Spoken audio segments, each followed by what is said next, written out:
Comprehensive nonsense. Comprehensive nonsense. Comprehensive nonsense. Comprehensive nonsense. Hi everyone, welcome back to the Comprehensive Nonsense podcast. It's just us four for this session. So we got Rob, Sil, and Emma, and myself. And I think we're moving away from talking about consciousness and other more intense topics. And this one I'm leading, I've decided just now in this intro. Wow. And it's going to be a podcast about food, more specifically, a podcast dedicated to our most wanted meals, sort of death row meal. If we were going to be in a restaurant together, what would we order? And the name of the game is a starter, a main, a dessert, a side, drinks, obviously. Can't have a meal without drinks. And maybe even table snacks. So yeah, I am your waiter for this evening. Can I take your coats? I think Rob's slightly confused by my intro, or he's frozen. That's fine. Emma, can I please take your coat? So? You know. Yeah, I think Rob has frozen. I'm back. It's all good. I'm safe. I'm going to turn off my other computer. He's back. We have some clarification about the ordering system, because what counts as like part of a main course and what counts as a side, or is it flexible? This is important dream meal. You can think of it as a death row meal, or you can think of it as just a really good night out. But I mean, I'm not going to give you parameters because I feel that will limit you. But basically, don't order a 12-course tasting menu as your main course. I would like that to be a slightly manageable thing for me to cook, because I'm also your chef. I've decided. I am cooking this. Does it have to be kosher? No, I'm very versatile. I also have many helpers. That changes everything. I would like some surprise salty sourdough, please, for my side. Some really baked salty sourdough. Well, I also think we should for all future guests, we should ask them to send in this, and that can be like a firing off with their intro. First of all, I'm imagining that you're all sat at the same table, you know, unless you'd prefer some other company, which I would like to highlight now. I don't know, maybe there's a dog. Is there another person, or am I just third wheeling this hugely? Well, I'm going to imagine that there's also a clone there, so not quite third wheeling. But I'm imagining it's us sat at a table, and you can all order different things. But firstly, what would you guys like, tap water or sparkling water? It's got to be tap water, not sparkling water, surely. Sparkling water is terrible. So yeah, I've actually got in this. No, but it's ever since my mum got a soda stream, and it's like you can literally just put the bottle in and it just fizzes it up. Well, actually, I've used that soda stream, and I think I might buy one because it's very useful. Is that your first purchase with your paycheck? No, I have a very good anecdote here. So when I first got to the Netherlands, I lived in a house for a week with 3 Germans. 2 of them doing PhD, one of them doing a master's, or their kind of company I work with. And for some reason, I never really had anything against the German people at the time. And then I found out that with a very small sample size that I'm sure doesn't represent the whole country, they all apparently love sparkling water, which is the bane of my existence. Genuinely is this single thing that can entirely ruin my day in one go. Yeah, is when you think you're having a bottle of water and then it fucking fizzes. It's genuinely the worst moment. And they just used to get me. They'd be like, "Oh, do you want a glass of water?" I'd be like, "Yeah." And they just pass me one. They like sort of switcheroo around the tap. and it would be one from the Soda Stream, and I'd die a bit inside. I'm furious. And they did this at this we had like a team dinner, and they did this to Josh, who's another English guy, who also correctly hates sparkling water. And yeah, we're having a lovely time. A few drinks in. I mean, like, evening ruined for about half an hour until you could drink enough that you'd forgotten about it.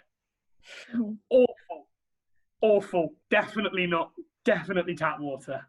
Does that answer your question? Controversial opinion in this with people, but I think I might prefer sparkling water. Like, especially after a run. Oh no! I like the sparkle getting the sweat out of my mouth. Yeah, I was gonna say the exact opposite. I was like, because I'm actually okay with sparkling water, like a little bit as a little like thing with maybe like some crisps or something, and having like a nice little bit of sparkling water. However, after like a big day of cycling or like running, the last thing you want is bubbles hitting your tongue. You want to be refreshed, and sparkling water is the opposite of that. No, see, I would disagree.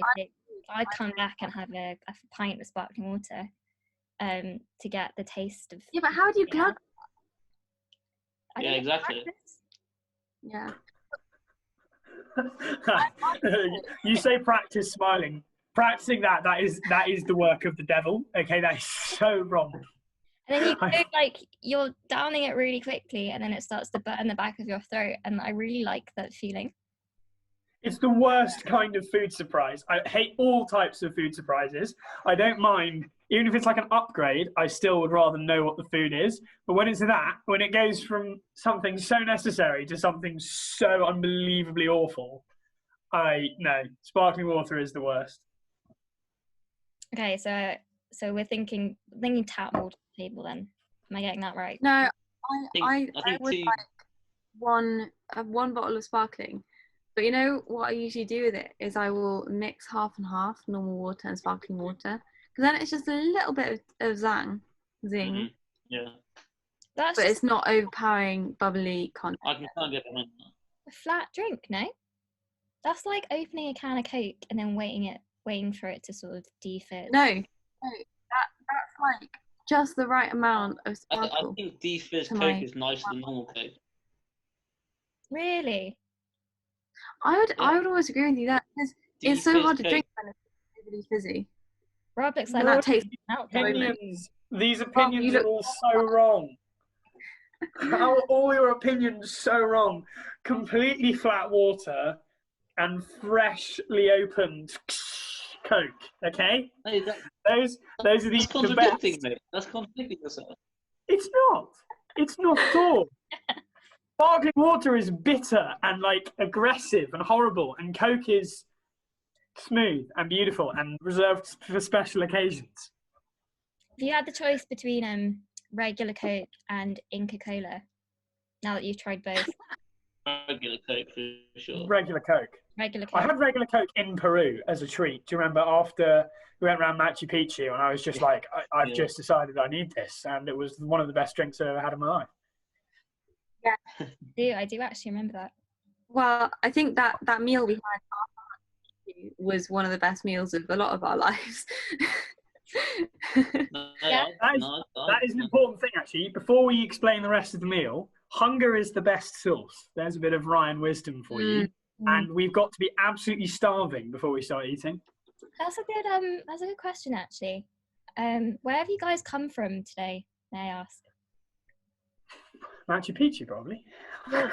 You all done the trek to Machu Picchu and then come to my restaurant, or all done separate excursions? So, I was thinking about this earlier. When I was thinking about, like, you know, last best meal, I think the setting is very important. And my mind, it's funny that we're talking about Machu Picchu because that was in our Peru trip. Because I was thinking back to, you know, when we were on Lake Titicaca and we went to that, we just stayed on the Reed Islands and then we went to that other island and we were sat like in this little restaurant overlooking the lake and had that amazing like fried trout, I think it was, or some kind of fish with like salsa stuff on top. That was an incredible meal. Yeah, Actually, yeah, like, that was. I love the fact that every time we talk about that holiday, is there's little moments that I forget, and then it's Yeah. like every time they're brought back, and I'd forgotten about that fish, and that I was, won't lie. I agree, one of the best meals I've ever had. Yeah, that was an amazing meal. That's all true, but every time it's near, like it's January and someone's talking about the last best meal you had, it is Christmas. No. Like, for No. me, it is Christmas. I absolutely love Christmas meal. Oh, Not this year. Not this year. There are rankings of Christmas meals, and I mean, this year was pretty good, but it wasn't the same as like the whole family together did I send you a photo video of my cheese board? Your cheese board was quite impressive. Yeah, so both my mum and my aunt thought that they were doing the cheese for the whole family, for both families, because remember we were allowed to meet up with, I think it was 2 our family. We met up with one, and so both of them bought enough cheeses for 10 people. And so we had enough cheeses for 20 people, and somehow there was like only 2 cheeses that had crossed over. So we basically had, it was ridiculous. It was obscene. As it, I think he's gone. this is a good question. Do you think there's like, because there's a certain amount, there's kind of just too much? What, cheese? Yeah. Well, I mean, yeah, per person, I guess there could be. You could become totally full off just cheese. That would potentially be too much when there's more and you can't put it in you. But as in, what we had was you'd basically sample each one, and then everyone would sample each one. There was enough people that they'd all go. So it wasn't really too much because there was enough people for it to go around. Also, right, would you rather have 4 of the best cheeses and only 4 of the best cheeses, or 12 with, so you can have like the same amount of cheese, you have the same amount of 4 of the best cheeses, or the same amount of cheese of 12 cheeses, which are also less good? It sounds like you're trying to put my cheese board that I sent you in the post against Rob's cheese board. Well, the cheese board was pretty good, but like, yeah, if you could choose your best or like nicest 4 cheeses, because everyone's got different nicest cheeses, right? But like, if you could do your 4 best cheeses, and just have those rather than having 12 ones, so I mean, might not like as much anyway. So I mean, if it's 12 that I just might not like, then obviously the 4. But if it's the I think it was 16 we had at Christmas, 17 or something ridiculous like that were all like obscenely nice cheeses, then it's like 4 of the best cheeses I ever had were probably 4 of the cheeses I had there. So it's kind of. But then you could have focused more on those. You see, if you hadn't had all the rest of the cheese. No, because I think sometimes variety is the spice of life. Yeah. Okay. That's fair enough. And I think actually with a cheese board, when you want to like sample different flavors, that's one of the few times that perhaps having a few different things can enhance having lots of like the optimum, as it were. Yeah, fair enough. Anyway, so let's say we're sat together in that same view that we have back in Peru. I was thinking about this earlier. Is there any music? Jazz. No. Smooth jazz. I think there's got to be some fat layers on. Jazz. Yes. Yes.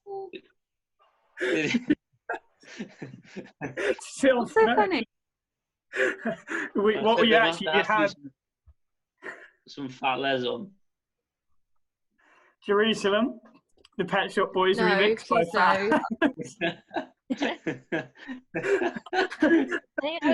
You think you're eating and you're knackered and there's this nice water, but me and Sil are just there going, and it does speak. Oh, incredible. Me and Emma would move to a separate table. And England! What do you think, Emma? Music or no music? I originally said no music, and I thought maybe smooth jazz, and I thought no, I'd prefer like sounds of, gonna sound so wet, but like sounds of nature, you know, birds going and like all the sound of the ocean. That'd be amazing. Like just waves back Very and wet. forth.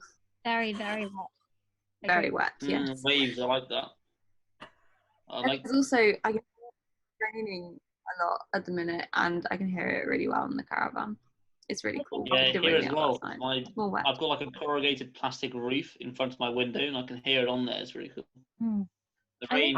If I was gonna not be a waiter for a minute and be me at the table, is I'd want us sort of sat in a teepee, perhaps, or a tent, with the door open, overlooking this view, and the light sound of rain.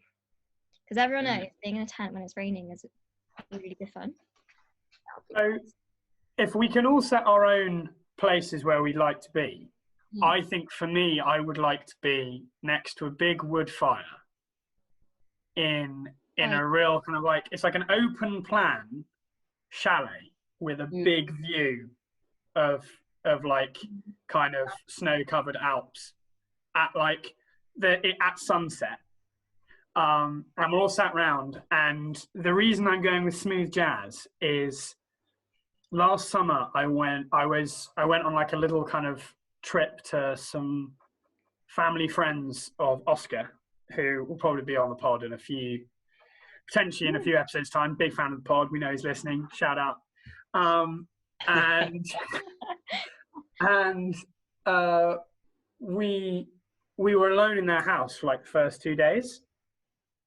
And we just come down and like I think we bought some like nice food for ourselves because we were on holiday, and we just have like smooth jazz on in the background, and it felt very like kind of like almost romantic, but obviously it was two best friends, and almost like kind of we were about 45-year-old kind of a bit pissed off at the world, just kind of had smooth jazz on in the background, kind of walking around in our boxes, having nice food kind of at the breakfast bar. And it just was like, this is kind of nice and calming and kind of, but also intimate and enjoyable. And I just thought like having that kind of smooth jazz on with a nice snowy mountains view and a big warm roaring wood fire would be probably my favourite perfect setting. Unfortunately, we are together. So So we're in Peru facing Lake Titicaca. We've all got VR goggles on, and we can all be in our own separate thing. Yeah, I'm going to pretend, you know that when people see different things through their own eyes. So we're gonna pretend that this is the case. But we are in fact together in a tent in Peru. But moving on, do you think there's like a time limit before you order your food and you get your starter? Like, what is too long? Yeah, I think there is. I think there needs to be time to like chat and kind of savor the moment of having food in a bit. I think there's like kind of the anticipation is part of it. Wait, you've got the bread and the olives that arrive. You've got the bread and the olives that arrive before starter. So you're nibbling on those, but also you're aware that you don't want to fill yourself up too much. So you're having like, you know, not too like there's still a bit left, but you're kind of there. So maybe, yeah, I agree with Sil. Like you want a bit of time to kind of settle in, you know, enjoy the view, music. What are drinks? We've not got drinks. Oh, we're not at drinks yet, but we'll get there. Are we ordering different drinks per course? And also when it comes to we'll get to that. On the bread and olives point is, I think bread as a table thing, I think definitely would be my go-to. I heard because James Acaster, I was telling Rob earlier, does a very similar podcast to this, and he had a guest on called Tom Kerridge, who is this fantastic chef, and Tom was saying that I think possibly Scandinavia, there's a hotel where they have a mound of bread dough in the center of the table, and at some point during the meal they take the dough away, bake it in the oven for 20 minutes, and then bring it back, and it's like this freshly freshly made loaf that you've seen prove. And you bring it out with like a really nice salted butter. And it sounded amazing. I'm not sure I care about seeing it being improved though. I don't think that would add the flavour or taste for me. I'd rather just have it at that time when we sit down. Like sort of warm, freshly made bread is what I. Yeah, but it can be freshly made, and I don't know. Warm, freshly made sourdough. I wouldn't mind. I get as much, I reckon, out of the fact that it is there to be seen being proved as the fact that I would have to sit there and watch it being proved. You see what I mean? If we went and stayed somewhere and you kind of knew that, like, every day they left the bread out to be proved for an hour before there was the seating, like you can go and see it, that would be as cool as actually having to sit there and watch it at the table. But I do think it's a really cool idea, because it proves, pardon the pun, that the bread is extremely fresh, not just like warm fresh, doesn't it? Can we all agree on sourdough?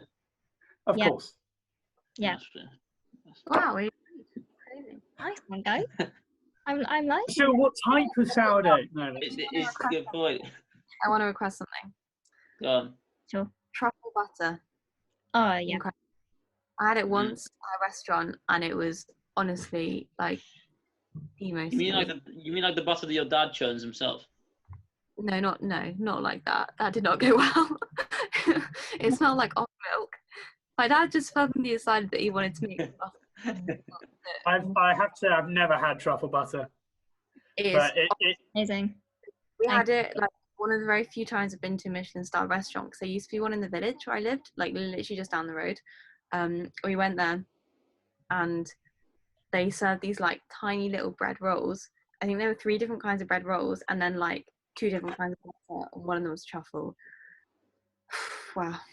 I think you do want kind of a certain element of simplicity to it. Like if I was cooking at home, I might do like, I don't know, sourdough with jalapenos and something else on it. But like that would be for me, for my perfect, like from my acquired taste buds. Then if I was going out, you almost want something simple at the beginning. So I think truffle butter sounds like just the right kind of twist without too much going on.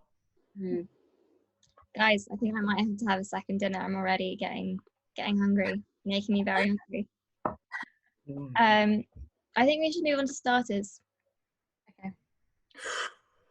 Oh, this is where it gets really hard. First, can we do the drinks we're having with starters? Because I was going to say, what about a champagne reception beforehand? Would you want some nice champagne? I don't know. I feel like that. I don't know if for me my perfect meal is that needs a champagne reception. But if it's yours, sure. Really nice champagne is really nice. I feel like champagne works up an appetite as well to like the meal. I'm also thinking like how much booze are we getting through on this evening?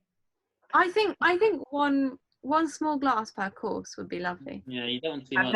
And then after it gets to pudding, and like then you have cheese course, and cheese course there's just like an excessive amount of port, and things go on from there. Yeah, because too much wine definitely partially ruined matriculation dinner for me, because I didn't appreciate it as much as I should have done. Just because I was like destroyed. Yeah, that's sad. Okay then, drinks. Anyone ordering some drinks first round? It's on me. Wait, so are we saying pre-dinner drinks? I like the idea of a champagne reception. Yeah, I'd be down. Nice bolly. Yeah, okay. What would you guys go as your? I think I have in mind my cocktail that I'd have as my starter cocktail. It's a prepaid tab, so price does not matter in this restaurant. If that helps. So I'm not going to go for any cocktails. I think I'd go for I've got into my wines a bit more recently, mainly because my dad bought loads of different wines and he drinks them a lot. So I just, have a glass, savour them, especially the reds. So I'd probably go like glass of really nice, either red or white, depending what starter and main I choose. Before obviously dessert wine. No, what's sherry with a dessert, and then Sherry over port. no sherry with dessert. And if I'm having cheese course, then obviously port. If I choose between two, actually no, I choose like a Van Du. My dad got a really nice one for Christmas, like last year. Anyway, that's with desserts. You sound so posh right now. I know, I do, don't I? Everyone listens to this is going to be like, all these do. Cambridge This is what our holiday Yeah, drink. This is but I not mean, a chickpeas for dinner tonight. That was about it. so all I'm going to say is, while it's fairly valid, you accusing us of being posh, you do literally live right next to the poshest man on earth. The only person posher, like poshness stems directly from his mother. She is the root of all poshness in the world. So, but mate, I can't be posh because I'm Dutch, right? Non-English people can't be posh. This is a lie.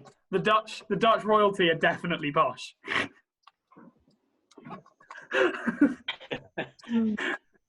Yeah, I'm not sure about that. How about you guys, the men? Is there a drink with a star? Yeah, there is. But it really, I think, so it depends on what the starter is, but I'm just going to this might be modified by what we choose as starter later, but right now I'm just going to put down a Bloody Mary. Interesting. I did not expect. Yeah, I know it's quite a powerful kick, and but I have to fit it in there somewhere because I really, really like it.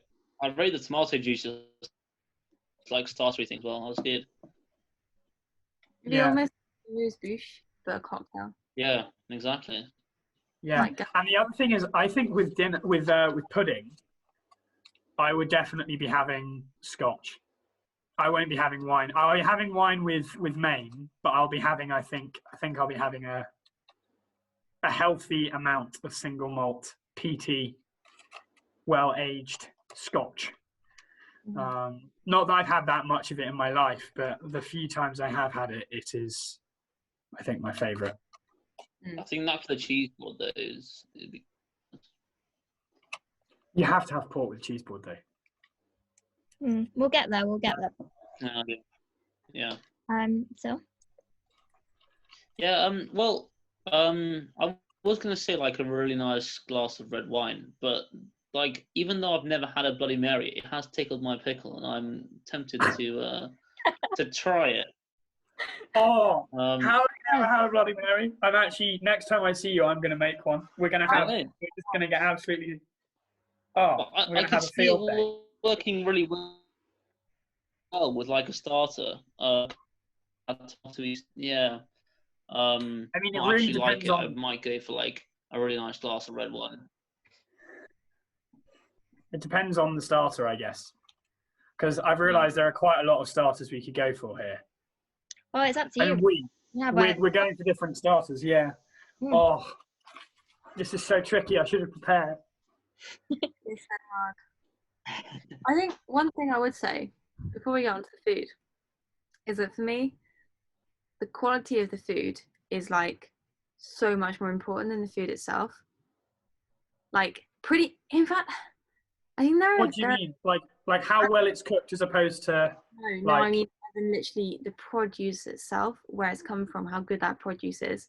Like I'm thinking back to, so in summer, me, Sil and Zoe, we went to drop off some Sil's dad's veg at Wharton Kitchen Gardens, which is like this organic farm / kitchen, and that was one of the best meals I've had. It was just a lunch, and we had like salmain dessert, but all of the ingredients were of just the highest quality, like just so fresh, so vibrant, so tasty, like all the vegetables, all the fruit, even like was there a ball of mozzarella in one of them, and it was just like melt in your mouth, and the quality for me is like 100 times more important than the food itself. Like you could give me, I mean, I think there are very few foods I don't like, so whatever it is, it's really straight from my hat is my starter, and also maybe my drink, I think, is that gazpacho.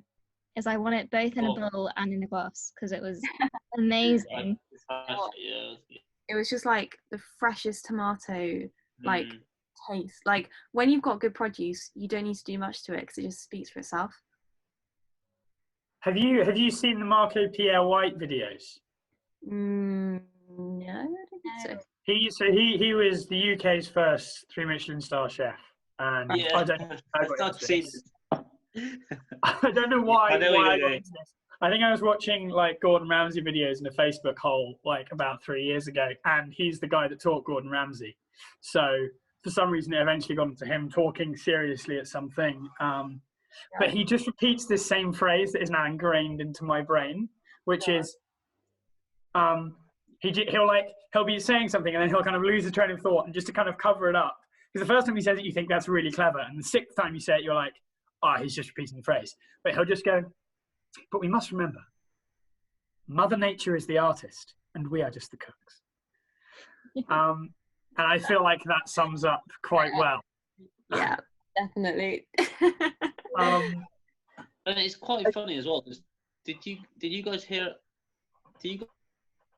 about this guy who set up this supposedly like was at one point it was the highest rated restaurant in London. It was his shed in his back garden, which he managed to like get loads of people kind of to promote. Yeah, it was a TripAdvisor. Yeah, it was the highest rated restaurant in London at one point. And basically, he did like a grand opening and stuff where he served ready meals. That was it. And everyone just found reviews were like the best reviews ever. And like, but it was all because of the hype around it. And when it was like, I think it just shows that like the build up in your head and your mind can so influence you how you taste the food.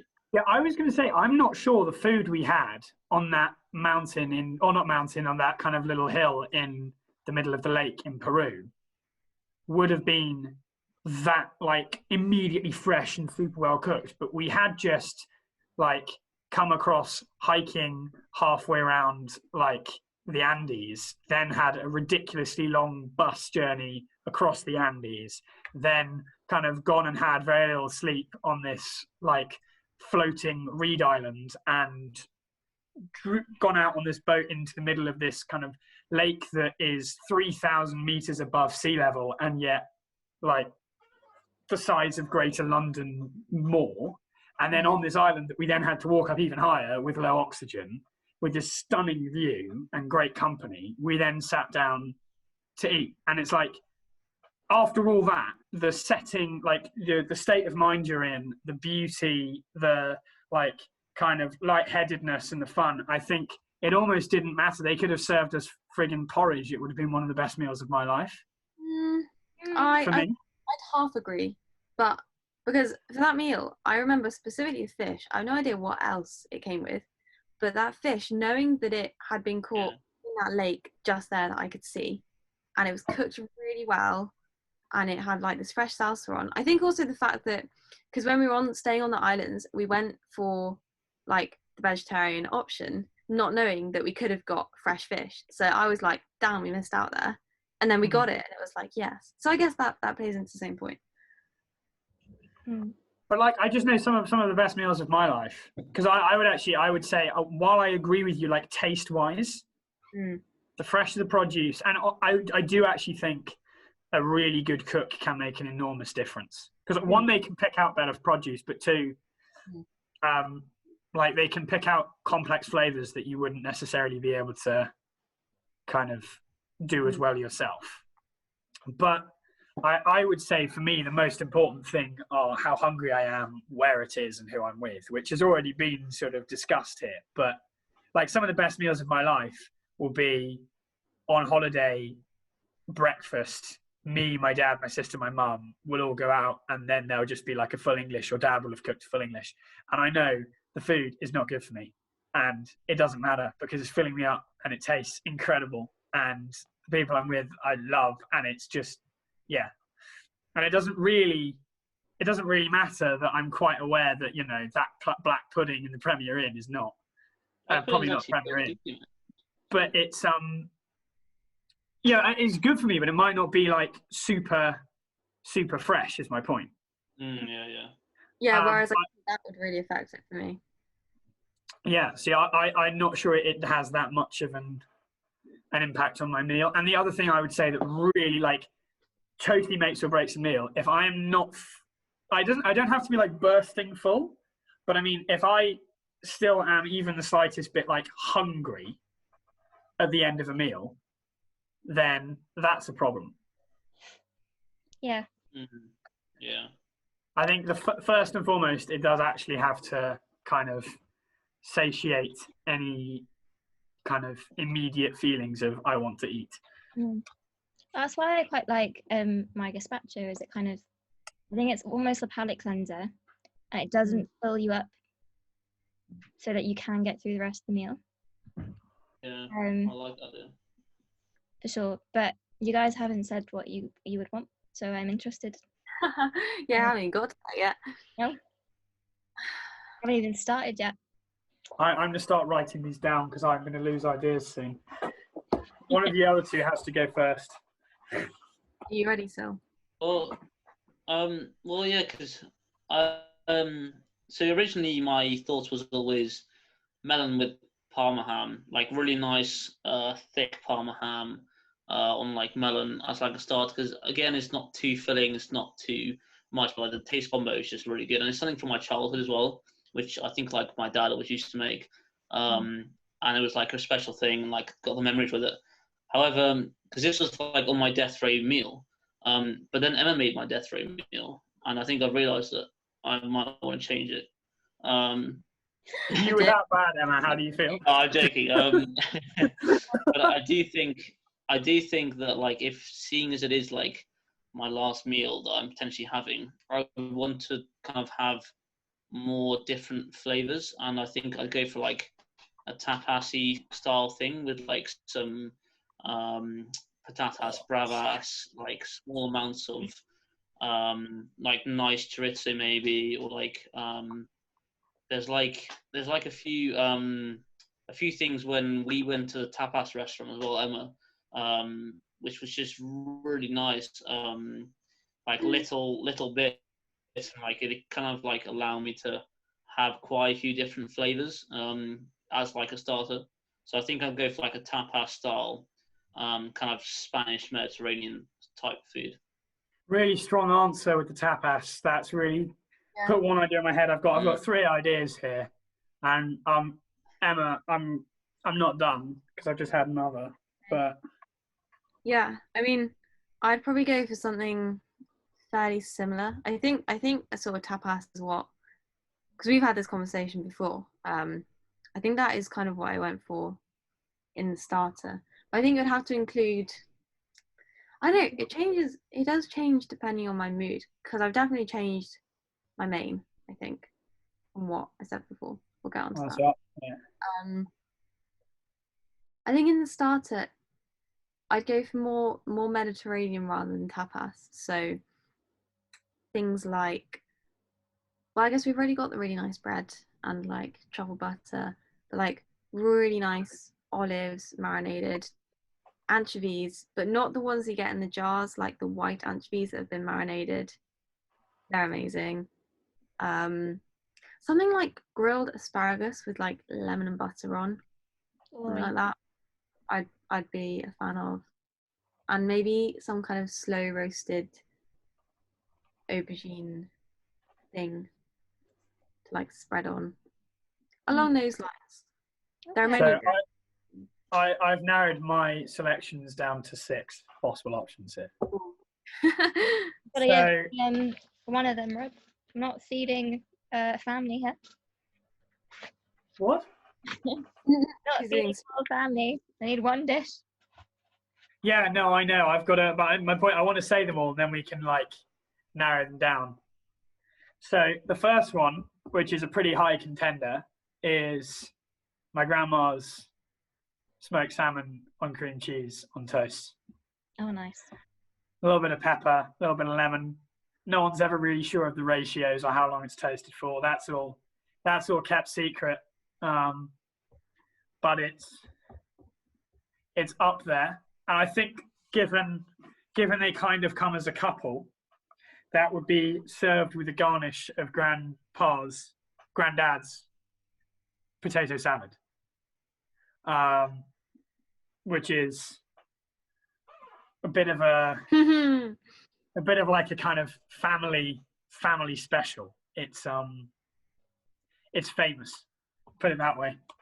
So they kind of come as a pair. They're probably the front runners, but there are others that I'm just trying to kind of in my head say goodbye to.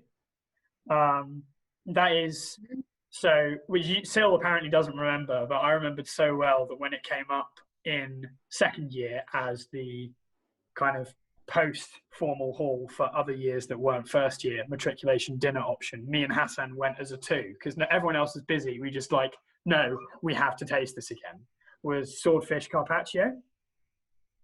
Ooh. Which was really nice. Interesting. So that's there. I think I'm going to cross that off the list, though. Now I said it out loud. Nana's better. Then the tapas made me think of, I think I said this last time, I think this is what I said last time, was the kind of, it's like apple, I can't remember if it's apple or pear juice poached, really high quality chorizo. That I've had once. It actually wasn't in, it was like literally just up the road from home at a new tapas restaurant. And just like, you know, when you kind of, you bite into something and for a brief moment, your entire like physiology is occupied by the taste. Like it kind of explodes into your, it was like that. So that is, I don't know if I can quite get rid of that one yet. Next one was a goat's cheese, pear and walnut salad. That's gone. Sushi, that's gone. And the third major contender, I think, is a roast camembert. With like, actually, we're going to axe the chorizo because the chorizo is what's being dipped into the roast camembert. Zoe, that roast camembert that you had at what was it? The place in Cambridge? While we went. That had truffle something with it, right? It was a honey and truffle, I think, sauce. You like drizzle it. Yeah, that was amazing. Yeah, I think that's what I'm going to go for. Actually, I've said Nana and Grandad, they're being betrayed. To any of my family that are listening to this, I'm sorry. This feels bad, but a roast camembert with fig chutney, lightly toasted sourdough, and some poached in like apple, kind of rich apple juice chorizo dipped in with a kind of flavoursome, punchy Bloody Mary on side, I think is possibly the best starter I can think of. That does sound amazing. I'm quite pleased with that. It's interesting that you go for, because I know I had chorizo poached in like apple juice. I've had it poached in red wine, or like fried so it's crispy in red wine. It was cider. That's what it was. It wasn't apple juice. It was. I can't remember if it was apple or pear cider, but it was cider that it was poached in, and it was amazing.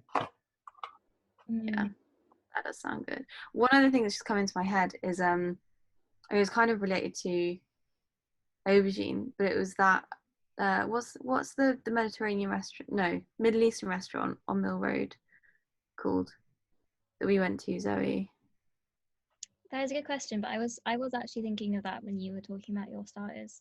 Were you? Because they did an amazing, I think it was like a roast, like slow roasted aubergine that had loads of tahini, just like melting, drizzling, all in it. It was amazing. Yeah. You're all getting pretty hungry now. Okay. What would you go for? Gazpacho. I want gazpacho.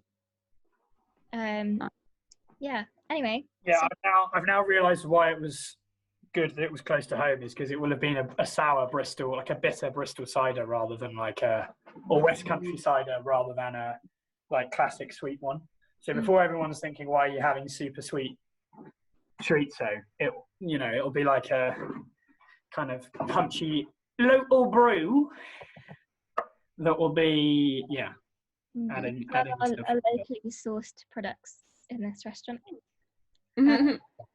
Anyway, so I've served you your starters, and I'm back with my pad back, and I want to know mains, and if the mains are coming with another drink. Big question. It's big. I feel like you're both main people. Yeah. But I don't think my main's changing from last time. The way it's sourced. What it was last time. So last time it was a Wagyu beef steak. Oh yeah. Yeah. With very sort of thick, cheesy potato au gratin or dauphinoise potatoes. I'm not really sure which one's which, but the one that's more cheesy and less creamy. Or the one made by my grandma, because that's incredible. And I'm not really sure what I'd have as... I can't have potatoes. Damn it. I'm not really sure what I'd have in there as the veg. I thought I could save myself from the wrath of the Ryans and the Gilberts by saying I'd sneak in the potato salad there, but I can't really have two potato sides. That would be... Right. I know, but I have standards, Zoe, and there are some lines you don't cross. Potato.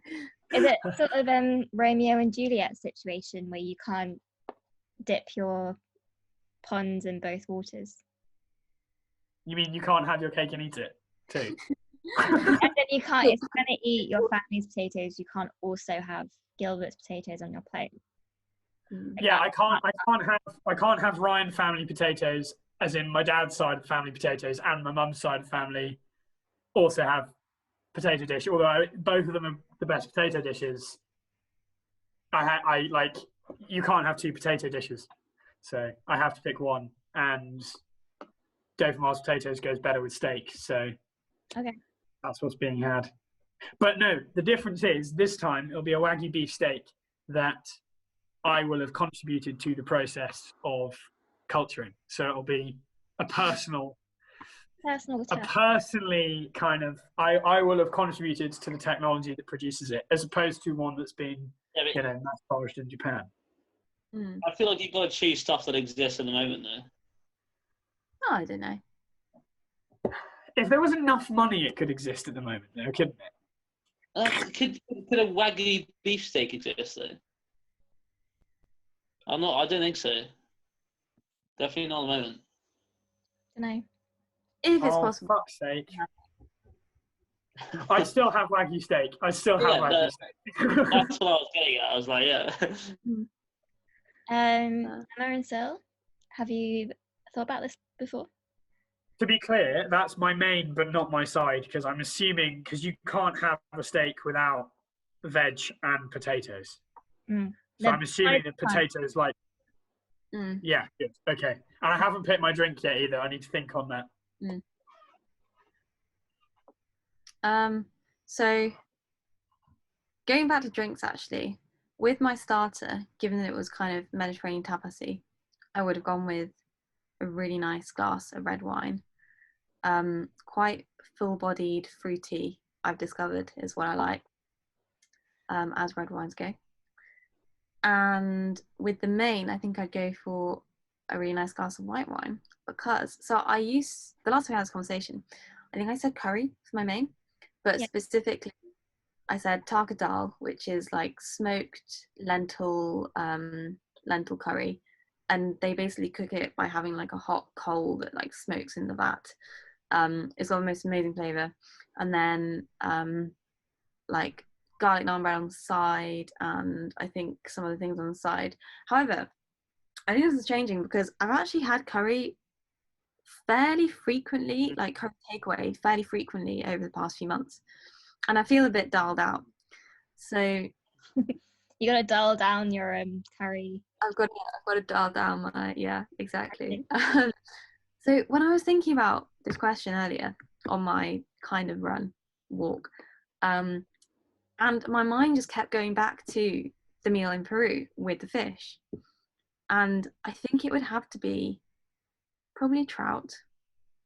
Really good trout, just cooked really well. You gotta have the skin crispy. And then I haven't really got much further than that. I think it's Where gotta. was it? Sorry. Where was it? Was it?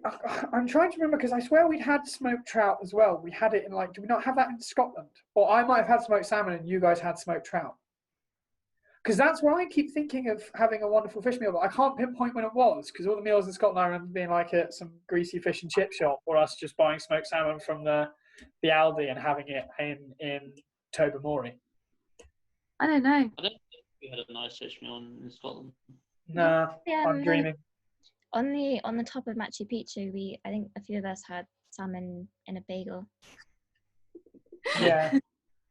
Yeah, that was an incredible meal after I tried to walk up 500 steps fasted at 6 a.m.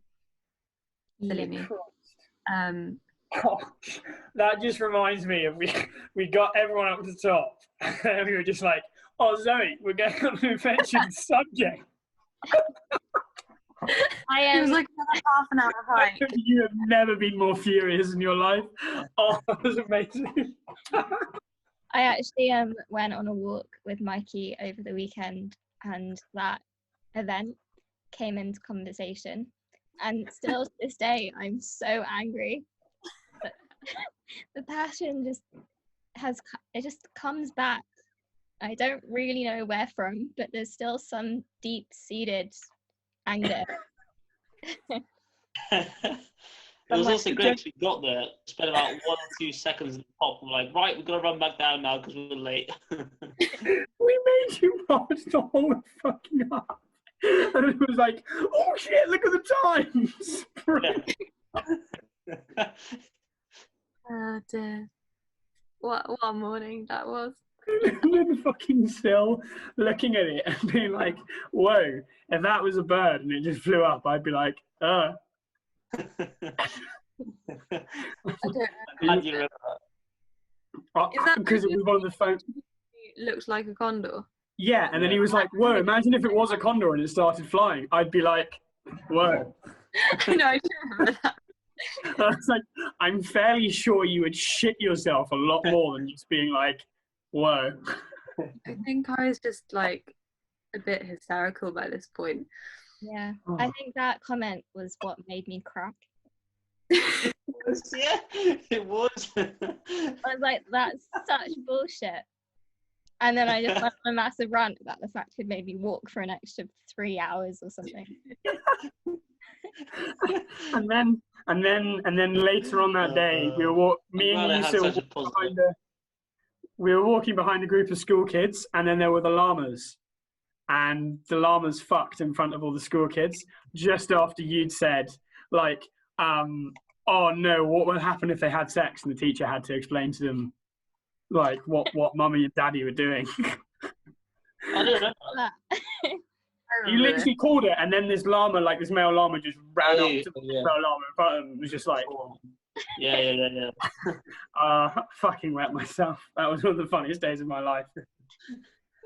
Yeah. I think it summarizes the best and the most low points in my existence to this date. Oh my god. Wow. Anyway, Emma. So I think I go for trout, and so I've always preferred trout over salmon as fish go. I feel like maybe it's that I've had salmon done badly too many times, and trout, it's just got a finer texture. I feel like it's a bit of richer flavour because it's usually wild, as opposed to salmon over farm stuff. Anyway, I like trout. It'd have to be with some kind of. Half of me wants to go for some of it maybe being like crusted in like herbs and everything. Half of me wants to go for like herby, olive oil, lemony sort of drizzle. I'm thinking maybe fried potatoes on the side. Maybe. Mm-hmm. I'm not sure much further than that. But I think I would go for trout. Okay. Nice. And Sil, any thoughts? I've recently started to think for a Big Mac with McFlurry. No, I'm joking. I'd definitely not go for a Mackey's. No, so it used to be green curry because I think Thai is probably.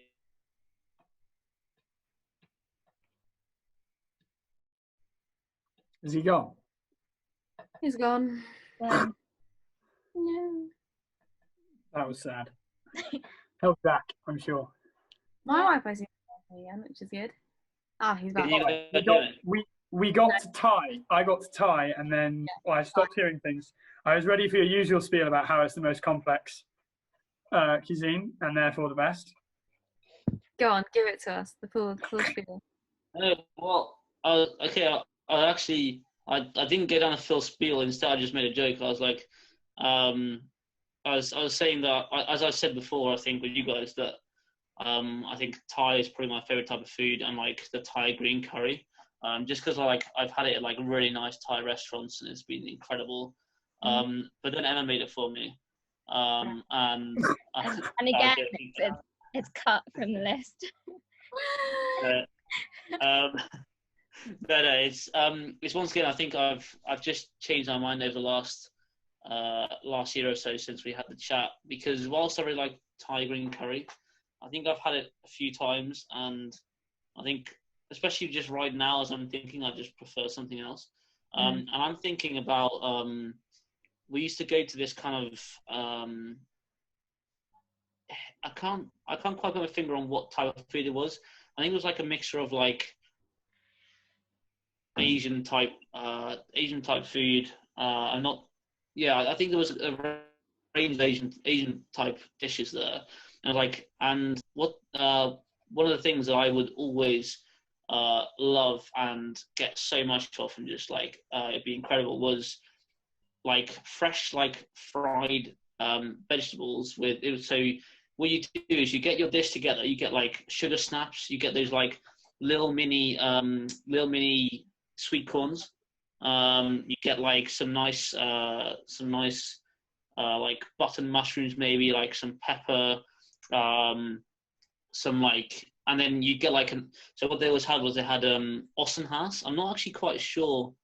Let me just Google what that is in English, because this was a Dutch restaurant which I used to go to in Holland with my grandma, and I believe it might be some sort of beef, but yeah, so it's beef tenderloin, and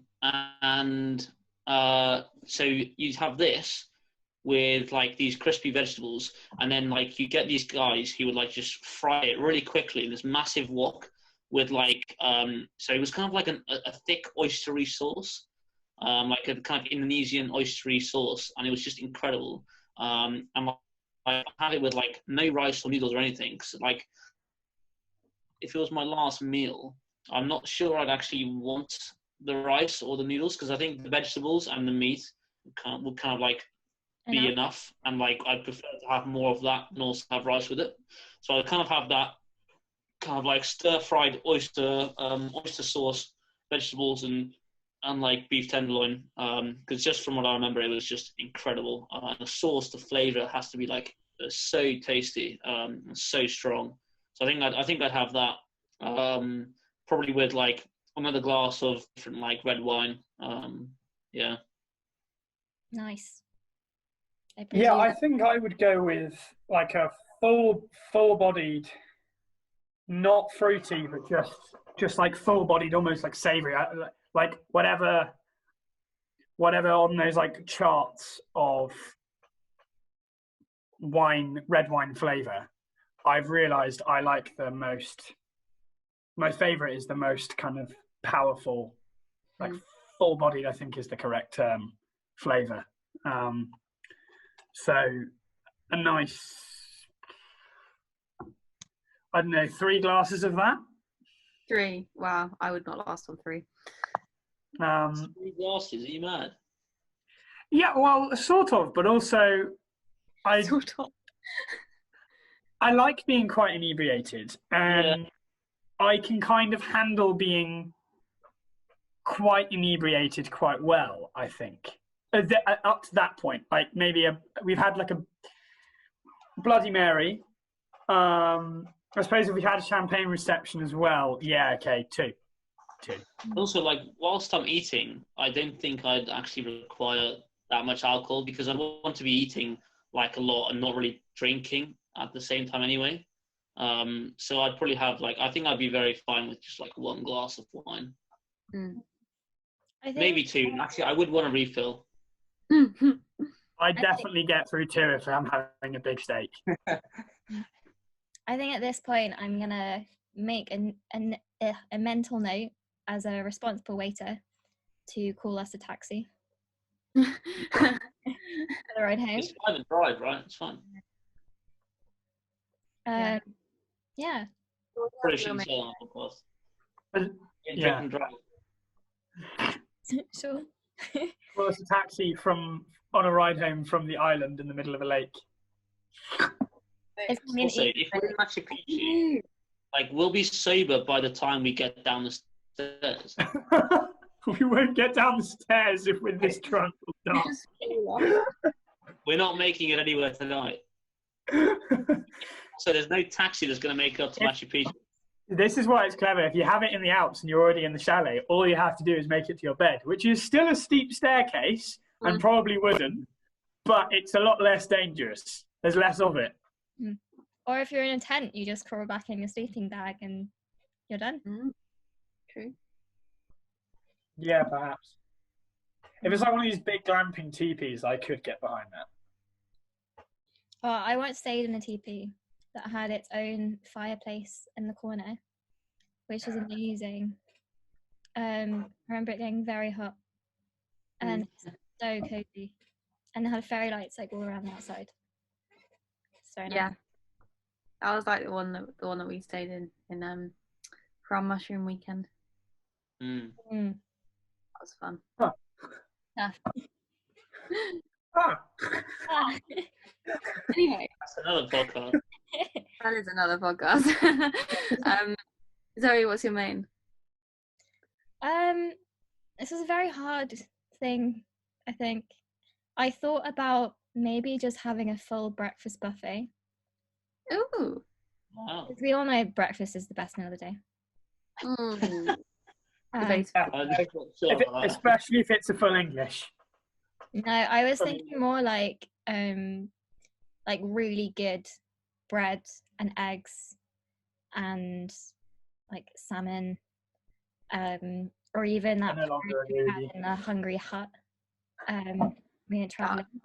So is this like eggs Benedict or something type thing? That what it is? No, it's got to be buffet, right? Well, I don't know. It was hard to choose. I think if I had pick some stuff from the buffet, it'd probably be eggs on toast or eggs on a bagel, but freshly. I don't know. I'd like breakfast a lot. Often is dinner, and dinner is breakfast at home. You know what the best thing about those buffets you get in hotels is that toaster where you see it going across, you see it moving, and then you see the toast go in and then come out the outside, and it's incredible. Yes, I would want that 100%. If it wasn't to be breakfast, I'd want my kids. That's cool, but it is definitely not the best thing about it. You're just wrong. Not quite the best thing, but it's a very good thing about it. An essential thing, one might say. It's also... They have, I think, an egg boiling machine where it's just a vat of hot water and you can boil your own eggs. And I remember as a child, I loved that idea. That doesn't make you do the work for you. I know, but it's so fun. That reminds me, honestly, those toaster things, they're very cool, but what they remind me of is a youth hostel or kind of a school trip. Yeah. And they were the coolest thing about the breakfast at those places. Yeah. But honestly, if I want a really nice full English, then it's got to be dad cooking it. It's the novelty. Or granddad cooking it. Something like that. Yeah. Anyway, it's not breakfast. I think it's probably going to be along similar lines to Emma's, fish. because I find that of everything that I crave, like usually it's fish. So I think it's probably got to be like a really well cooked, maybe sea bass, like a good crust, like slightly salty, like crispy skin. Maybe 2 of them because I know that I could eat it. Also, on the lines of Tom Kerridge, is he once did this this side, I guess sort of side thing for the Queen's Jubilee, which were these salted potatoes that he baked inside this pastry bag. And it looked incredible, and I've never had it, and I would love to have it. So I think I would pair it with that. That sounds like an amazing side. Pastry and potatoes. I could get behind that for sure. I'm still hung up. I was not paying attention because sea bass just totally threw me. If my sister's listening to this, she will be in as much pain as I am. My mum has an upsetting obsession with sea bass. Like I'm sure it's nice if you have it, yeah, but like the fish and chip shop near me for some reason does sea bass. Why would you get sea bass from? I mean, it's as Emma knows, it's a very nice fish and chip shop. Fucking sea bass. When you go in for fish, there are lines. You can't have 2 potato dishes. She has too much sea bass. I'm done. Sparkling water is not a good thing. It's quite an individual problem having too much sea bass. Yeah, no, I agree. That's why I say it's only my sister listening to this that will agree with me. Hey, there's no one else in the world who feels that way, and I completely understand that. Also, this pastry bag full of potatoes just seems like an awful lot of carbs to me. Oh, yeah, it looked amazing. I'm going to find a picture of it. Carbs are the best. Well, no, but the thing is, I find carbs, as in, if you're having it for like a last meal, carbs don't have the variety of flavours, I would say, as potentially meats and fishes and vegetables and like, sauces. Imagine, like, really good roast potatoes. They're the kind of thing that you just want to eat and eat and eat and eat. Yeah. But also, Sil, you only want a certain amount of food. You don't want to sit there eating the whole. You don't want to be eating forever. And I will be eating forever if I don't have some carbs because I have a large stomach. Well, exactly. That's the thing. Why would you like just say filling? You know, you need some carbs to fill you up because if you leave unfull, that's a problem. You could just eat more nice food. No, because then you're eating too much. You don't have any time to talk and you don't have any time to drink. That's happened to me. It's a problem. We're here for hours. You can eat as much as you want. Yeah, but I also, like, we are here for hours. But like I said, variety is the spice of life. You kind of also want to feel like there's a bit of a motive, a bit of a movement. Like, the good thing about a meal is that you're sort of, although it can be a 3-hour-long process if it's a really long one, you aren't there forever. You kind of know you've come from somewhere and you've got something sorted out afterwards. If we're there for forever and I've just got infinite veg, then I'll have 4 glasses of red, thank you very much.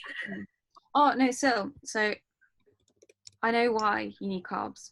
And this is a similar reason to why I was surprised when you said you wouldn't want to drink with your main, or you wouldn't eat too much. Because I think the carbs are important to break up. Like, you eat a bit of the meat, the really nice bit, and then you eat a bit of the carbs, which is also really nice. But it's variety. Because then when you come back to the meat, it's even nicer because you've had a little break from it. It, like, cleanses the palate. Or they complement each other well. I think they're important. You cut out there. I only got the part where you said I wouldn't want to drink. Just to clarify, I do want to drink. No, you do. As in you wouldn't want to have too much. But because you were saying they wouldn't think you need it. But I was saying I think the carbs and possibly drink are important, like, breaks from the really good bit of the meal. Because then you come back to the really good bit and it's really good again. And then you go over to something else really good and then you come back. Variety cleanses keeps it fresh. Yeah. This is another interesting thing, right? Because this is something I always used to do, and I actually still do, often in like a meal like this, is I will kind of have, say I'm having a burger with chips or like a sandwich or like not a sandwich, like steak and dauphinoise or potatoes au gratin or whatever you want to call it. or like a roast, I will have one section. So I'll have like a bit of the roast chicken with some gravy, obviously, because you kind of have to have the gravy on it if you have gravy. And then I'll have some potato, and then I would have some, veg. And I've been told off for this a few times. Not told off, but like kind of quizzically puzzled about it by my parents. Kind of like, is that because they will have a bit of chicken, a bit of potato, and a bit of veg on a forkful. Mm. And so, like you say, when you go from one, and then you'll have a bit of carbs to break it up. But so you would split up the meal rather than have like a set within a forkful, and then maybe a slightly different set, because obviously you might not have the same veg, and you might have a different amount of chicken and a different volume of gravy on it. But like, you wouldn't kind of mix them all up each bite. Yeah, you've got me there, because I think I do tend to mix it up each bite. But I think it's still important to have the things to mix, because part of the fun is the mixing. Because then it provides a varying texture as well, you see. So it still supports. Exactly. But one thing I always used to do, especially for school dinners in school, I would always save the best bit till last. And I still do that when I eat meals today. Yeah. I thought that was what Rob was going to say. I thought I was always going to say as well. Yeah, you always save like the best till last. Yeah. No, see, I learned that if you want to get seconds, you smash your best bit in early, and you still get the best bit at the end as well, because you get the seconds of it, because there's a little bit extra. It really quickly, but what I would always do is I would leave like a little bit of the best things and have my last mouthful. I wanted my last mouthful of that meal to be the best and have all the best stuff on it. So I'd always leave like a little bit and then just have that last mouthful be amazing. Yeah, I reckon I get behind that. But you also, because I always realised, I mean, if there's an opportunity to maximise, you maximise. So you get through a lot of the best stuff early on as well, with the high probability that you then get more of it later when people come around like, oh, who didn't get enough pigs and blankets? Oh, you've only got 1 pigs and blankets, Rob, with 4 pigs and blankets in my belly. Piles them on. Thank you very much. Can I show you guys a sack? I found a picture of it. I don't know if it's the best picture, but I remember it being like... You can share screen. You might want to be... It's amazing. You get this butter that's like really nicely salted, very fresh, and then it's a sack of pastry. Is that actual rope? Yeah, I think in this case it is. I'm not sure if it was for the dinner. Wait, the potatoes aren't even mashed, they're just in there. They're roasted potatoes that are roasted inside the salted sack. Oh, that just doesn't seem appetizing to me. It just I was imagining something a bit more like greasy pastry, like a bit more olive oil around there. It looks very fluffy and just way too filling. It's very good. It was designed as a sharing dish, to be fair. Yeah. I don't know. Little me was obsessed. But you'll have it all yourself. Yeah. So smash that easily. That's why I definitely want to, maybe 2, maybe even 3 sea bass. Because I will eat it and I will want it. So I feel like with all these things, like we're imagining we have the perfect amount for us. Like we're not serving too little at this restaurant. No, but you have. This is what I was saying for me, Silas. I think I'm having to pick dense enough foods that, despite the fact I'm starving hungry, they will fill me up. So just not having like a carbs dish would cause me problems. I don't think it would, but yeah. Yeah. Should we go to a side? I haven't picked the sauce for my steak yet, and I've been really worried about it. Genuinely don't know what I'm going to go for. Like, you've got like I'm going to need serious help here, because béarnaise is pretty excellent, but then peppercorn's also really good. I don't even know what it is. I just know it tastes really good. And then you can get like a good kind of red wine jus.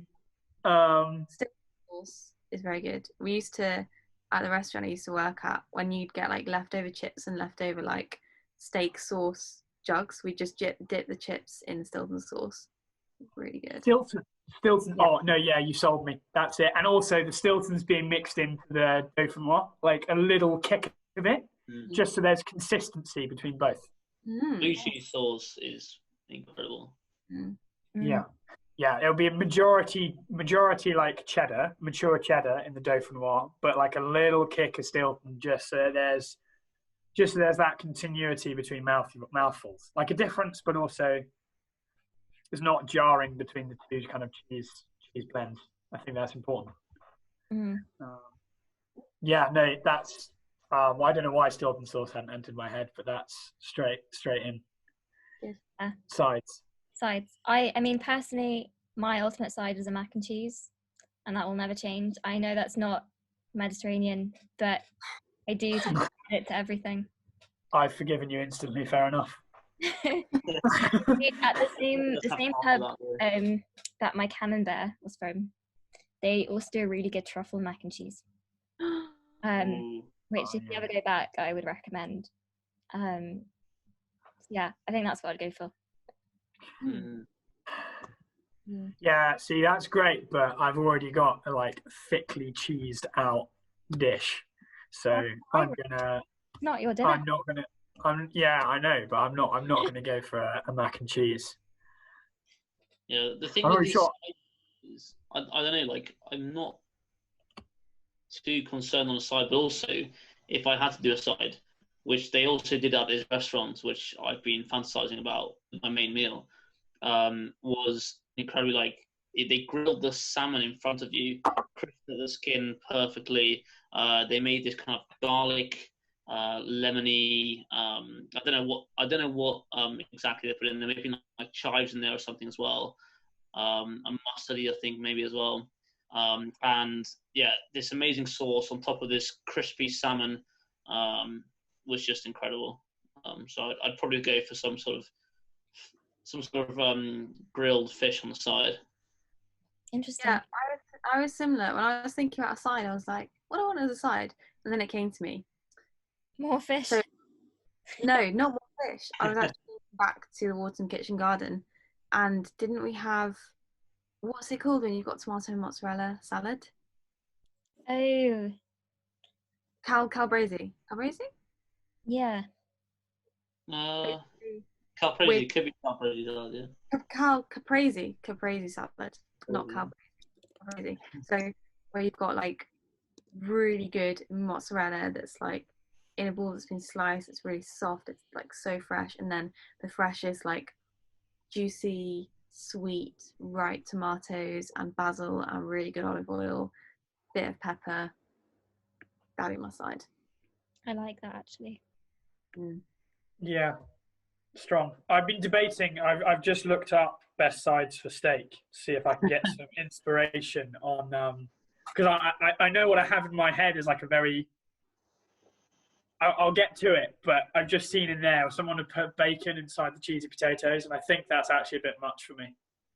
Wow. But never thought I'd hear you say that. Well, I've just had chorizo dipped in cheese alongside a massive steak. Well, followed by a massive steak alongside cheesy potatoes. So having more greasy meat inside that, while is extremely tempting, is perhaps, especially if it's just like bacon, which is great for breakfast, perhaps not great kind of mixed in with a really well done, actually, yeah, well done dauphinoise, not well done steak, because obviously the steak is rare. But yeah, I think that's a bit much. But perhaps like some sort of Brussels sprouts or like a bit of broccoli mixed into the broccoli with like Stilton-y potatoes au gratin could be really good. So maybe some of that mixed in. But no, the side dish I want is like a kind of a salad kind of bursting with flavour, like pomegranate, bits of pomegranate. But I'm not really sure what else to put in the salad. Halloumi. No, I want it to be really light, like a kind of. I almost want like maybe a bit of orange in there. Ooh. Like kind of you know when you get those like maybe like mandarin, like small orange slices in a salad, something like that, just something almost bitter and like fresh bursting out at your mouth,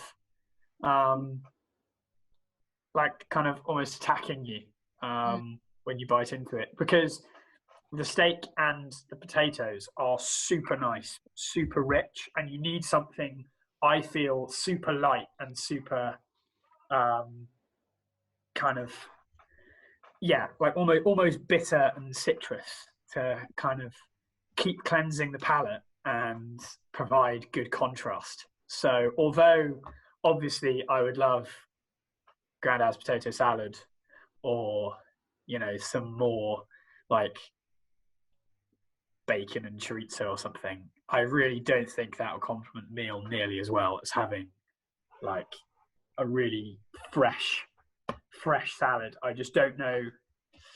I probably have to go kind of compliments of the chef kind of salad with, he gets to choose some locally sourced veg that's or fruit almost mixed in there as well, that just kind of provides a real light twist and kick to that meal.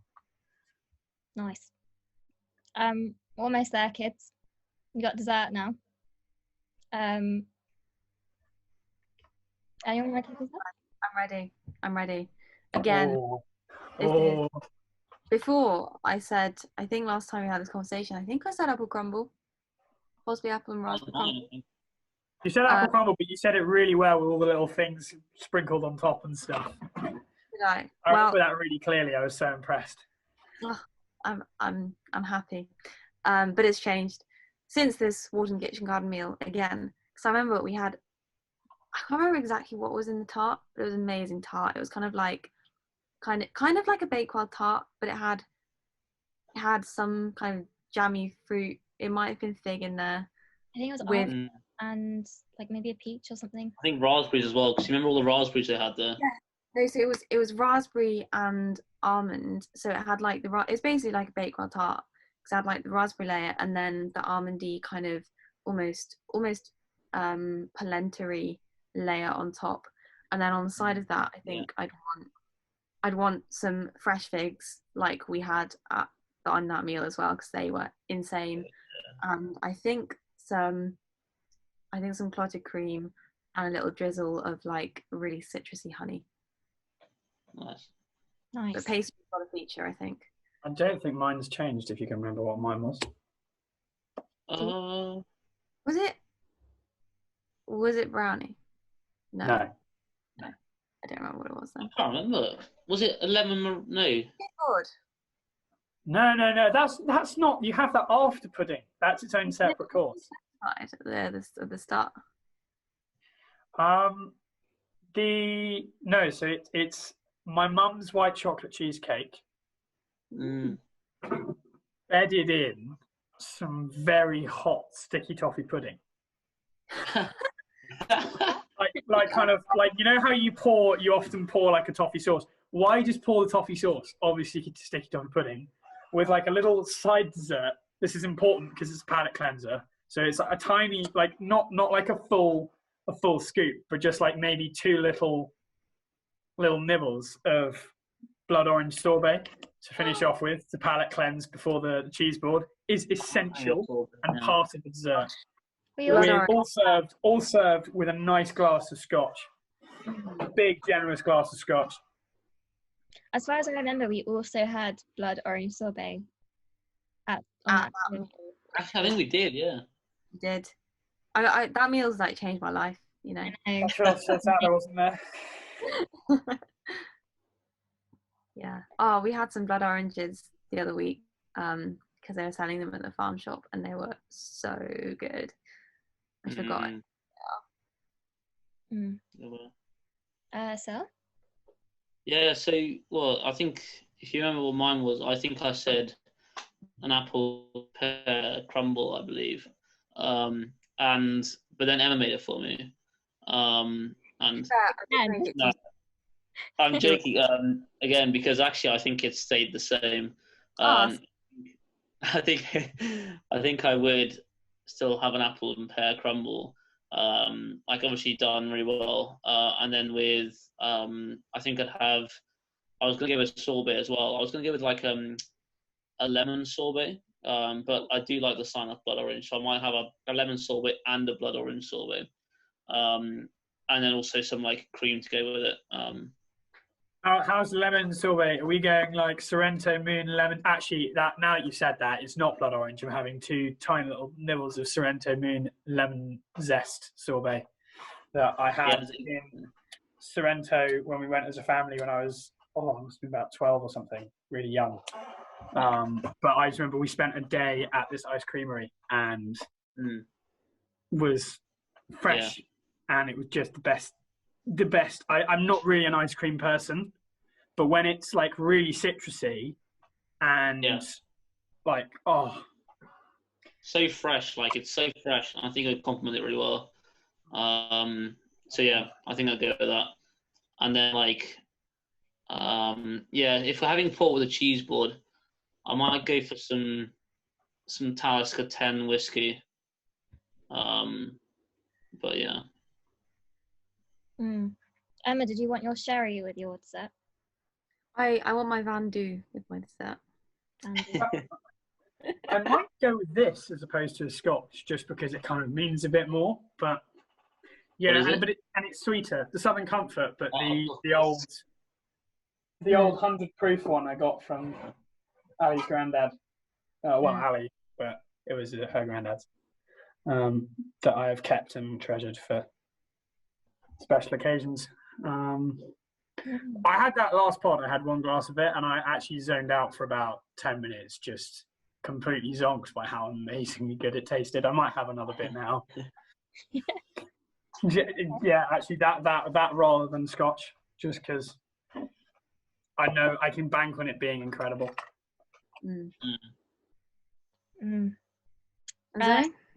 I think I'd go with some sort of fruity pie, like an apple and blackberry pie. That, with some high quality vanilla ice cream, like not the sort of vanilla ice cream you used to get at school, because that was awful and was not vanilla, but like some sort of little black dots in. Yeah. God, can you imagine getting vanilla ice cream at school? Wow, habs.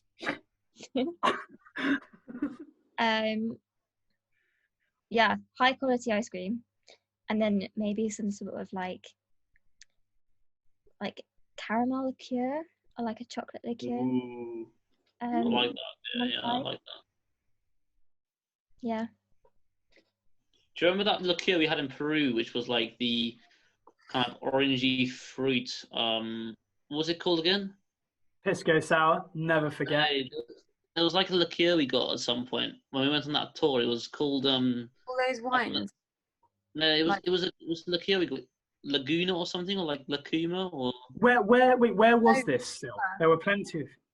Do you mean it was one of, so was it at the place where we went wine tasting? Except all the wines over there are sweet wines. Yeah. They had the flavoured sweet wines that were also creamy, and one of them was flavoured with lucuma, which is like it's a fruit that they've got over there. It's really weird. I don't even know how to describe it. Kind of like a what are these fruits that are like white balls inside? Coconut. No, they're kind of Chinese. Oh, lychee. Yeah, kind of like they're like a big lychee, but they don't taste like lychee. They're kind of creamy. I think that's I love lychees. Liquor flavoured with that. I remember that liqueur like being amazing though. Yeah, that was tasty. Yeah. Do you remember the cactus cocktail we had? Yeah. That was really good. Yeah, I was thinking about that. A photo of me and you with the over the horizon with all the with all the farming thing. I'm so glad I bugged you at the time for about a minute, being like, "So we need a photo. So we need a photo." Yeah, it was a good photo. It was a very good photo. Yeah. Anyway, we've hit the end point to this meal. No, we haven't. Consensus is cheese board, and we haven't. Finish it, no? Yeah. I was going to say we have the final course, possibly the most important course. I'm Because I think gonna ask you all to pick a cheese to be on the board. Just one cheese. Oh, no, we're not doing that. Surely we need to do our own selection of the cheese Yeah, we board. can do our own selection, but if we had to choose one, Yeah. Yeah, I agree. I think that's I good. like one. Rob's having an existential crisis. No. Can I read this out? Can I just actually read what I said to Notty when he asked? One, because I think I've got mine. Because I think mine would be like a blue goat cheese. But one is wrong. The whole point is there's variety. There's Yeah, no. but we have yours as well. But mine depends on what you guys then pick. It's not. I can't just pick. The whole essence of a cheese board is that it's like you taste different cheeses. It's not that you just have one. All right, Rob, you go for it. You go for your list. So what I basically said is you need a goat's sheep cheese for the lactose intolerant in case there's one there, but we don't have one here, so we can skip that out. But then also they taste good, so I'll have that back in. But the key thing, the first thing I say, first thing first, you good spread of tastes and textures. That is the essential component. So you need cheddar because it's the best cheese and it's basic, but also extremely flavorful if you get one of those ones encased in black wax that are fucking incredible. You need basically then a continuous. I won't say out the whole spiel because it'll take too long. But you kind of then need a continuous kind of. You need a hard cheese. You've already got cheddar. That's an option. Semi-soft and soft cheeses. Alongside, you need blue cheeses. They're essential. And ideally, you want cheeses from different regions. So, like a good kind of, they're not. They probably count as hard cheeses, like Scandi cheeses, things like Gouda and Jarlsberg. Powder, that's boring. Yeah, no. Well, you can get some good stuff. Also, Old Amsterdam is pretty sexy. Old Amsterdam is quality. Yeah, that is good. Yeah. Is it from the Netherlands? It's called Old Amsterdam. So. What's it like?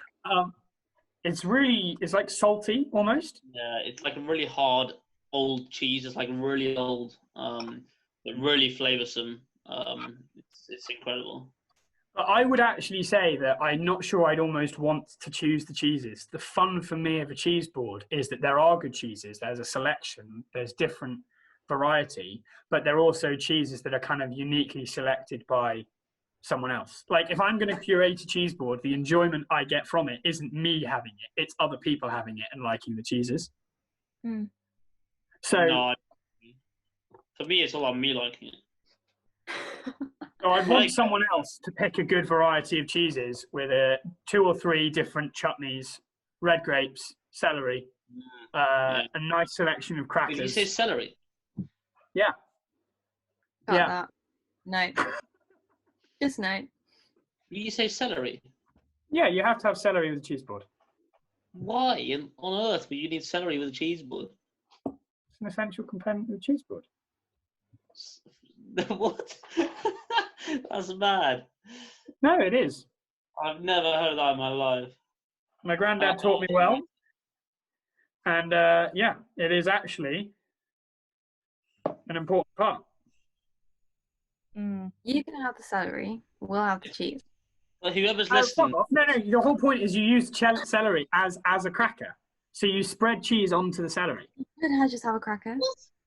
Yeah, I just rather have a cracker. No, because you've got like I know Emma has this weird thing where she bites into celery and somehow it doesn't just kind of taste watery and, fresh.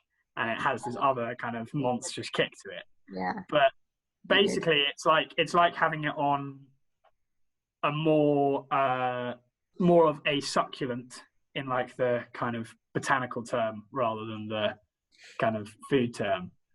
Cracker than like a kind of literal cracking piece of wafer, which is very nice as well. But I do like to have a bit of plant matter with my cheese occasionally as well. When you talk about it like that, I could get behind it if it didn't taste really bad to me. Yeah, but you've got some like genetic defect that means you taste extra celery.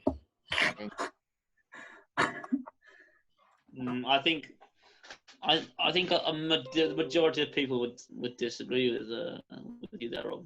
But It doesn't matter. The only person that matters is my granddad, because he's the one who is the authority on cheese boards, and you know, I know his word, so he is essential. There you go. Mm. Yeah, maybe we agree Rob's granddad makes the cheese board. Unless there's any other ones that must be on there. The one that must be on there, I think, for me. I mean, Sil, you were saying the blue goat's cheese, and that was my first thought was thinking of that, the one I got from the shop in Totnes in Devon. That was incredible, blue goat's cheese. Never had that before. But actually, I think the goat's cheese that my uncle bought. So my uncle bought, this was like 2 Christmases ago, for my granddad, a cheese board. However, my granny and granddad were ill, so they couldn't come for Christmas. Yeah, my uncle had bought all this cheese. So he was like, well, we may as well eat it. And on that cheese board was a really nice, strong goat's cheese that was soft. And that was just bliss. So that cheese is what I want. I love it. Yeah. Yeah. See, to me, I guess the way I approach cheese board is similar to the way some people would approach a wine tasting. Is the best way I can liken it, and it's like a kind of selection box at the end of the meal. Do you have like a ratatouille moment where you're selecting and you eat, and it's like cheese with grape and celery, and it's all explosions and. That's exactly what goes on in my head. Yeah. Yeah. Yeah, I were, and like I realized, I have the thick chutney and the this amount of grape, and I mean when I went to Tom wasn't back in at uni yet, so Maz, her parents were dropping her off, and they couldn't take him to dinner, so they were like, well, if we can't take the boyfriend, we'll take the best friend of the boyfriend to dinner instead. While Emma's gone, just like if she wants to take notes, if her parents want to take notes, I'm always free to go. Phil's not there. I'm always ready for food, mate. That's the problem. But yeah, they took me out for dinner, which was really lovely. And I got the cheese board for the pudding. Unfortunately, you couldn't get it in sort of after pudding, but I got it for pudding. And I'm now known as Cheese Boy by Maz's parents because I precisely divided up all the chutney and selected them so that they would go with all the different cheeses and all the different crackers, and had the widest selection and finished it completely.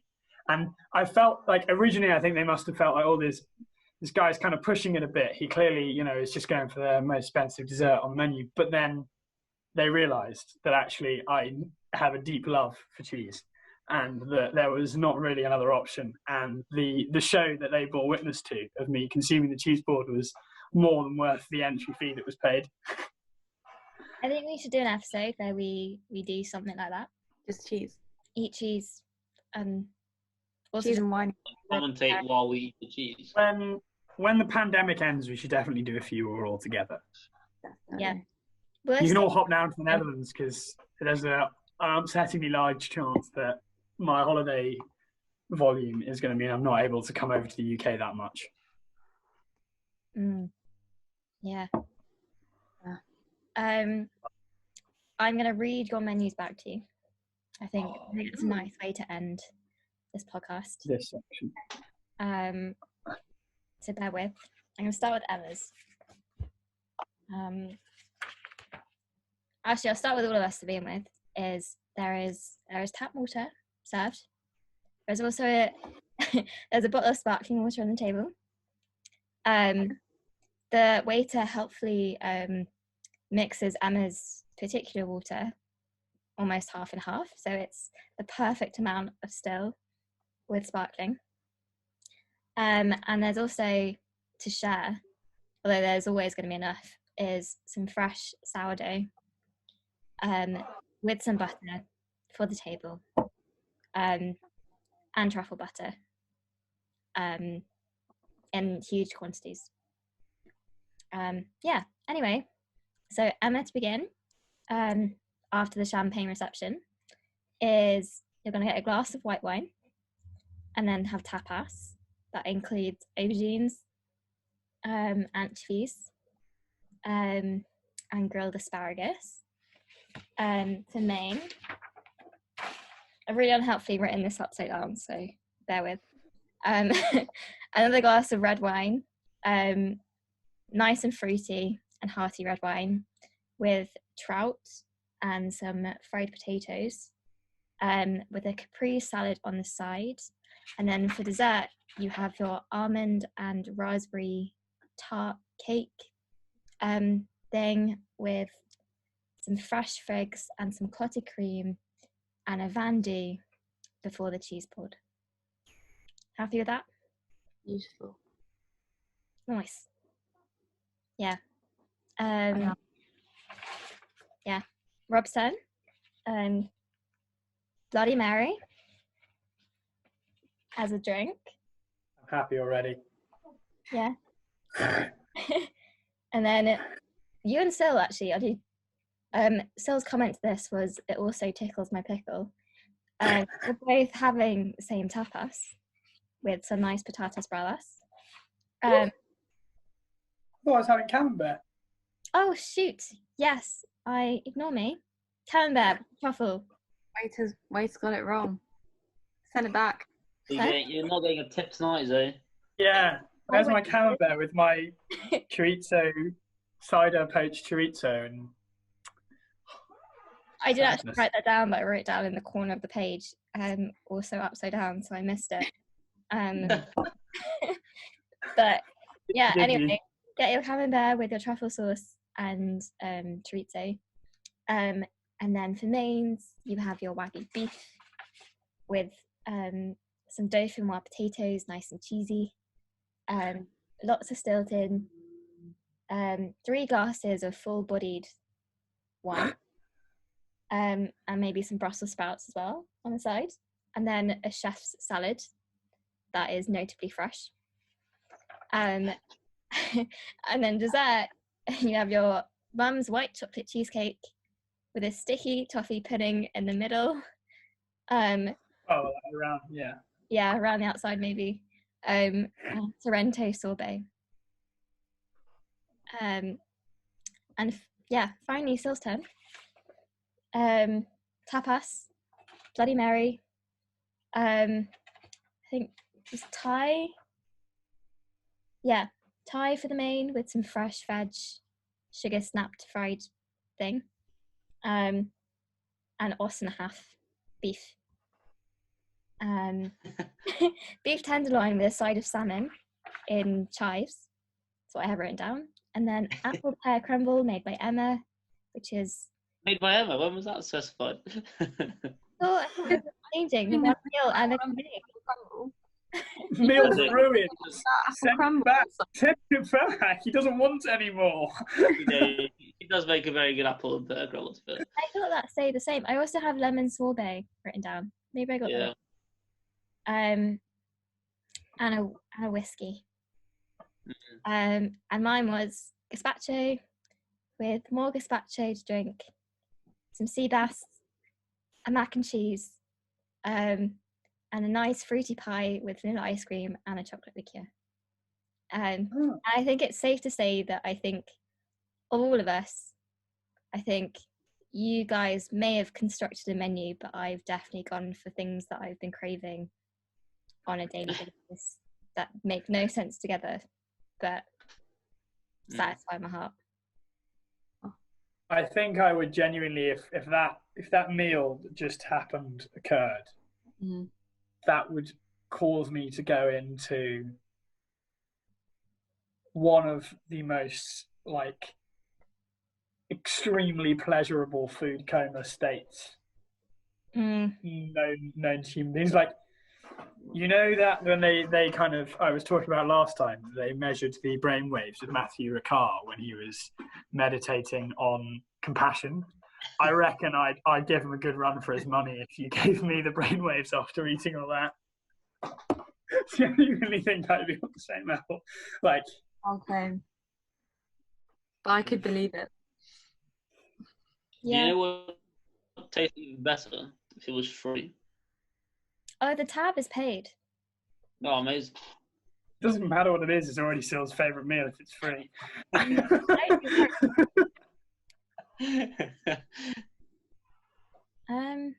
Yeah. Yeah. We do like a Doctor's Kitchen episode where we like cook our best meals while we're doing the podcast. No, because then I'd have to buy Wagyu beef, and I don't have the money for that. Do that once the podcast has produced enough money to make so I can buy Wagyu beef. So in other words, in about 40 years' time. Yeah, true. Also in about, I don't know how many years' time. 40 years' time. In 40 years' time, tune in again. Yeah. Thanks for coming. Also, by that time, definitely my dishes will have changed. I don't know about yours. Mine probably will. So it'll be like, Emma Emma cooked me tapas, and now I'm not sure anymore.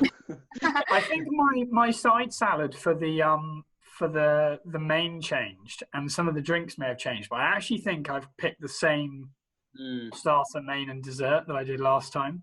Before people were like, we picked, this was a topic of conversation about a week. As you may have guessed at this point, we all went traveling around Peru. And about a week into the trip, we were in a restaurant. I'm not really sure you can call it a restaurant, but some like pizza place. I think it was a pizza place in the back streets of Pinta, was it? Or Pisco? Might have been Pisco. I think it's Pisco. Yeah. And we sat down, we weren't really sure, and Emma just said, right, we're having this conversation, and it was a really good conversation, so we decided to repeat it. I also think we should definitely, for all future podcast guests, we should get themselves to introduce themselves with not the full conversation around it, but just the setting, they just quick fire off the setting, the music, the drinks, and all the courses of their perfect meal. And that gives them a nice 2-minute, 3-minute introduction, and it says a lot about the character without saying too much about the character. I think we all you love your Stilton. For sure. I do love my Stilton. I really love my Stilton. Yeah. Thanks for coming to my restaurant, guys. I'm sorry for getting your order wrong, but it's great. So, can I give you back your coats? No, you can keep them. I'm on a beach, by the waves, where it's sunny. I don't have a coat. Well, I've seen. I'm also, I'm not leaving. I'm just slouching further back into the kind of enormously comfortable armchair that I happen to be sat in. Nice. Yeah, come again soon and tip nicer next time. Y'all need to earn her wages. The meal may be free, but the waiting isn't. We try very hard to satisfy.